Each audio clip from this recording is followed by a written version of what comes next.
My friends, this is another chapter in American history of humiliation, of a failure of leadership, and all of that, of course, is no better epitomized and symbolized than by what happened when the Iranians captured two American vessels that happened to stray into their territorial waters.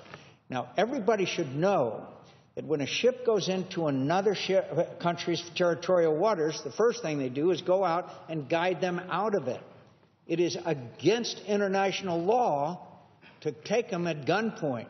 All over the world, but particularly all over the Middle East, is the picture of American servicemen and one woman on their knees with Iranian Revolutionary Guard holding their automatic weapons on them. An incredible act of arrogance and humiliation for our American sailors. Let me just tell you what is really the most aggravating thing about it was the response after this totally unlawful action, humiliation of American service members, the sailors, and the response to the administration was, and I'm not making this up, White House Press Secretary Josh Earnest said the sailors were offered, quote, the proper courtesy that you would expect, unquote. Being held at gunpoint on their knees with their hands behind their neck is, in the words of the White House press secretary, the proper courtesy that you would expect. The Secretary of State, John Kerry, offered his, quote, gratitude to Iranian authorities for their cooperation in swiftly resolving this matter.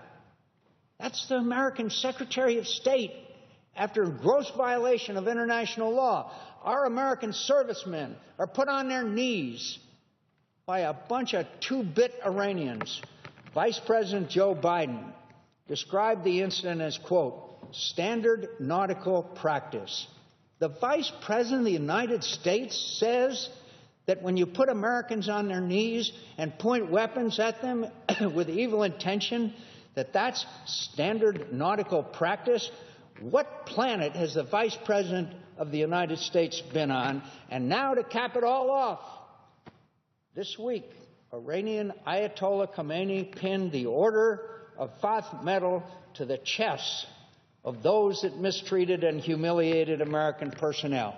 I repeat, these people were given awards and medals by the Ayatollah Khomeini administration, has still failed to condemn Iran's behavior for what it was, a violation of international law and centuries of maritime tradition. According to a recent article in the Navy Times, legal experts all agree that this hostile incident represents a gross violation of international law. So I asked my friend from South Carolina, is there any explanation that could possibly be understood about this act of violation of international law, of humiliation of American service members? There's only one reason, and that is they don't want to upset the Iranians. They don't want to disturb the $100 billion or so that's going to the Iranians as we speak while they buy weapons and toys all over Europe. And so here we have now seen American service personnel put on their knees with guns at their heads, and the heads, most important people in our government, praise the Iranians for their action. I would ask my friend, how else could you explain the not passivity but absolute endorsement by the Vice President of the United States and the Secretary of State for this kind of humiliating behavior? Well, I think thank you, Senator.